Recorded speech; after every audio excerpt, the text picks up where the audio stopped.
Today, we're digging into a 1400-year-old masterclass on strategy, and it comes straight from the Quran.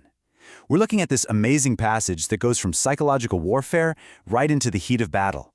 And you know what? It offers this timeless briefing on resilience that's just as relevant for a modern company as it was for a community centuries ago. This is really the core question, isn't it? It's something everyone faces, whether you're managing a team, a country, or even just your own family. And the Quranic chapter Al-Imran gives us this incredibly detailed, multi-layered strategic answer.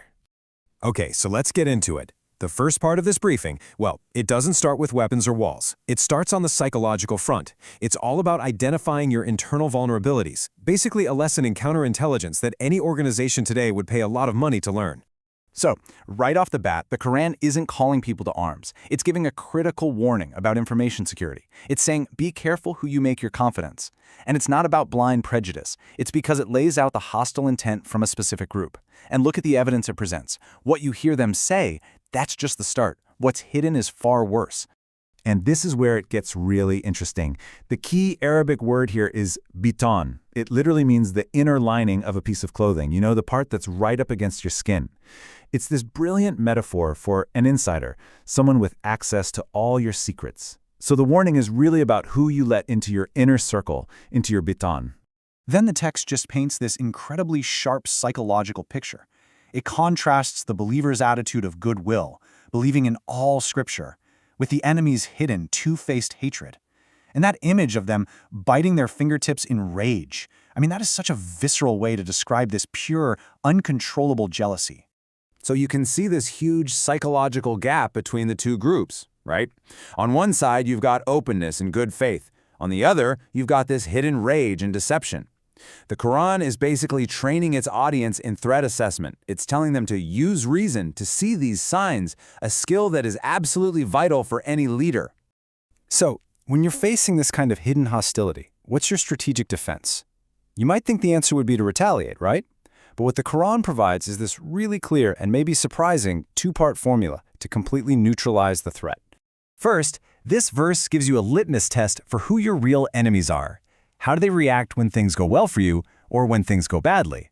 Someone who gets upset at your success and celebrates your pain has pretty much shown you where they stand. But then it gives you the counter strategy, and it's all internal. So this is the crucial point. The solution isn't some kind of counterplot. It boils down to these two words. First, sabr, which is way more than just patience. Think of it as strategic resilience, being steadfast. And second, taqwa, which means holding on to your principles and your awareness of God, especially when you're under pressure. The text literally says their plot is made useless by your character. That's the ultimate competitive advantage, having an unshakable inner core. Okay, so let's go to the next act, because this is where it all gets put to the test. The briefing takes this dramatic turn, pivoting from the internal psychological world to a very real, very physical battlefield. This is where those principles are tested under the ultimate pressure. And just like that, we're transported to a specific moment in history, the morning of the Battle of Uhud.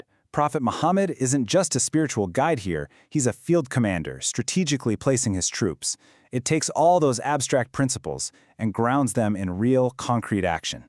And right away, the text points out a moment of very human weakness. On the battlefield, two groups from their own side almost broke. It doesn't hide the reality of fear and doubt, but then it pivots straight to the solution. Rely on God as your ultimate ally, not on your own numbers or your own strength. To fight that fear, the Quran pulls out a powerful psychological tool. It reminds them of their past. It points back to their huge, improbable victory at Badr when they were completely outnumbered. It's a classic move to boost morale, right? Reminding a team of its past wins to build confidence for the next big challenge. Now, this obviously brings up a huge question. What is this divine aid? Is it some kind of magic? Well, the Quran actually goes on to define it with surprising detail, and it's really a lesson in the psychology of performance. So a promise is made for this massive angelic reinforcement. But here's the catch. It's explicitly conditional. This aid only gets activated by the exact same principles from the psychological briefing. If you remain patient and conscious of Allah, sabr and taqwa. It's like the heavens only respond when there's discipline on the ground.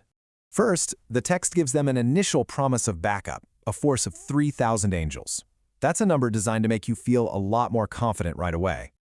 But then, and this is crucial, if they meet those conditions, if they show resilience and discipline under fire, that support skyrockets to an incredible 5,000. The message is crystal clear. Your steadfastness directly multiplies the support you receive. But then comes the big clarification. What are these angels actually for? The Quran is super explicit. Their job is to be good tidings and to reassure your hearts. They're essentially a psychological support unit sent to boost morale and create calm. It's all about mindset. Victory is won in the heart before it's ever won on the field. And here's the strategic objective of the whole thing. It's not about total annihilation or getting revenge. The goal is to break the enemy's project, to cut off a part of their strength and make them retreat in failure. In modern business terms, this is about disrupting your competitor's big launch, not about destroying their entire company. And now we get to the climax of this whole strategic briefing. The perspective suddenly shifts from the chaos of the battlefield to the highest possible level of command, and it clearly defines the limits of human authority. This is just a stunning moment. Right in the middle of a conflict, even the prophet, the commander-in-chief, is told flat out, the ultimate fate of your enemy is not up to you. Whether they're shown mercy or punished is a divine call. That's a profound lesson in leadership. Focus on your part, on your strategy, but leave the final judgment to a higher authority. The entire passage ends by zooming all the way out to the widest possible view. It affirms that ultimate control, ownership, victory, loss, all of it belongs to God alone. It's a powerful call for humility and trust, reminding any leader that, yeah, your effort is essential, but you are not in absolute control. And so, this ancient text leaves us with this huge final question. After walking us through social psychology, battlefield tactics, and the nature of divine will, it forces us to ask ourselves, in our own struggles, our corporate rivalries, our political fights, our personal crises, what do we really rely on? Is it just our plans and our numbers, or is it the inner resilience that this entire briefing identifies as the real key to victory?